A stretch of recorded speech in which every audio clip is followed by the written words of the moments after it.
Vencendo Satanás, em 3 de dezembro de 1943. Diz Jesus: Eu sou aquele que venceu Satanás. Desde a minha chegada ao mundo, ele me produziu assédios sem fim, que visavam ódio contra um poder cego e ganancioso, que sempre sonhava que os outros aceitassem seus bens de usura, me incitando contra a classe dominante, sem méritos, que se sentia reprovada pelos meus méritos. A minha palavra também era de reprovação, mas quando eu ainda não falava, ela já feria, porque a santidade é uma censura para os indignos. Satanás me suscitou inimigos e traidores e empurrou os meus discípulos e amigos para a dúvida. Ele me cercou no deserto, me esmagou com seus terrores no Getsêmani. E não satisfeito, ele ainda me rouba, continuamente, seduzindo o coração dos homens. A batalha entre eu e ele não terá fim, até que o homem seja julgado em todos os seus exemplares, e a vitória final será minha e eterna. Agora, a besta infernal, sempre vencida e cada vez mais feroz por ser vencida, me odeia com ódio infinito, revolve a terra para ferir o meu coração. Mas eu sou o vencedor de Satanás. Lá onde ele suja, eu passo com o fogo do amor para limpar.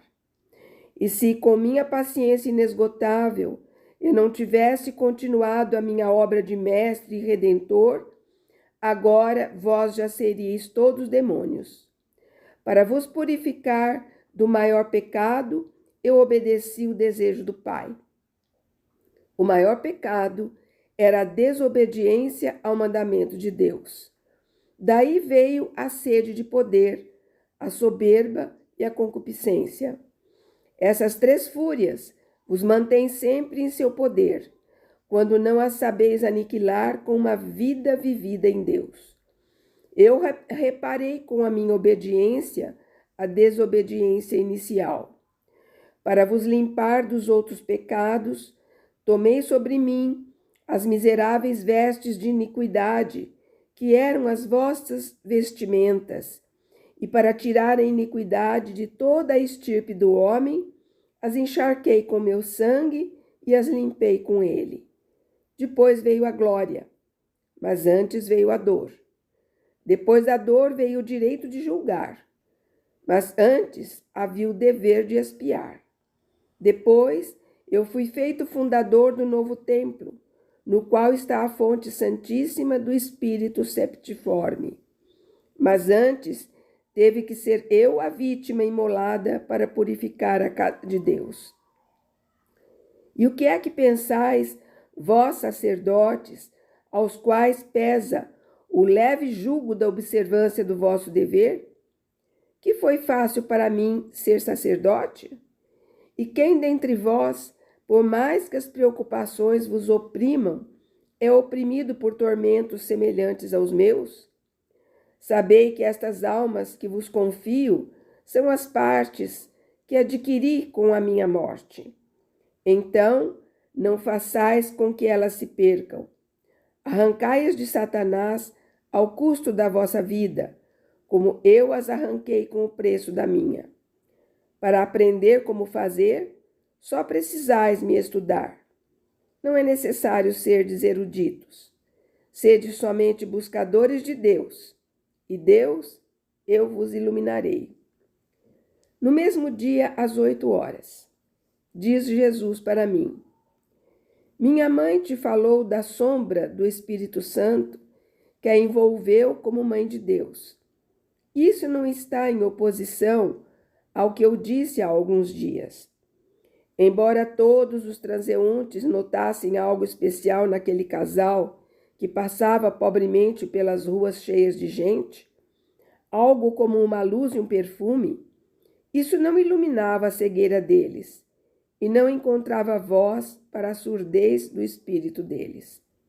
Era uma percepção semelhante à de quem sente, em vez de ver, o fulgor do sol sobre sua cabeça, enfaixada com faixas opacas, e que ouve um distante rumor que mal chega ao tímpano, como sopro de ar, quebrado por um som tão leve que nem palavra é. Minha mãe foi chamada a silenciosa. Mas muitos atributos deveriam ser acrescentados às suas ladainhas, e sobre esses atributos muito haveria para se meditar. Ela era e é a Virgem silenciosa, a Virgem luminosa e a Mãe da Luz. Com uma relutância extrema, algum véu se levantou para os meus evangelistas, mas foram unicamente aqueles véus que, na sua ciência sobrenatural, julgavam úteis para meu interesse. Quanto a ela, havia silêncio absoluto. Como disse Lucas, ela guardava tudo no coração, e do seu coração ela tira lembranças para os seus mais amados, como pérolas de um baú. Portanto, não deve surpreender que as multidões não soubessem compreender, ainda que elas fossem santificadas pela passagem da minha mãe. Como ela disse, eles não eram santos, mais ou menos bons. Eles tinham Deus longe do coração, e onde Deus não está, não há luz. Não deve surpreender o fato de Deus ter protegido a bendita sob o véu de uma vida aparentemente comum. Deus não ama o que os humanos amam, celebrações e muito menos autocelebrações humanas.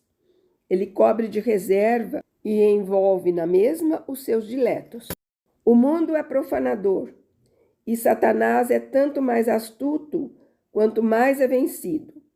Deus preserva seus mais queridos e a si mesmo neles, das curiosidades melindrosas e das armadilhas venenosas, porque tem muito cuidado para com seus instrumentos, já que quer deles o cumprimento de sua missão. Só aos santos dá a conhecer a verdade oculta. Também não deve surpreender que Maria, depois do meu nascimento, aparecesse ainda mais como uma mulher comum, uma jovem mãe e nada mais. Como ostensório da qual havia saído a hóstia santíssima, ela era agora a toda santa por si mesma, embora não mais levasse o santo dos santos.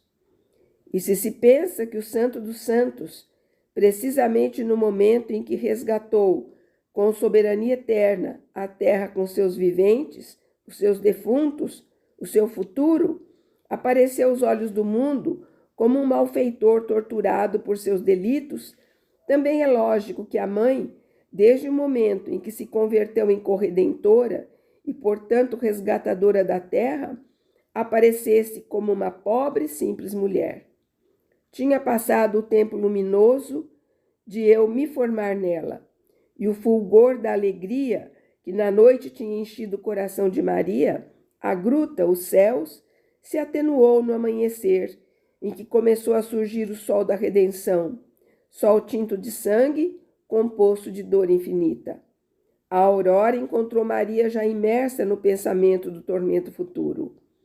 A oferta já havia sido feita em meu nome, e as duas fases mais cristãs da terra tinham se atado, uma com a outra, formando uma corrente para estrangular o mal.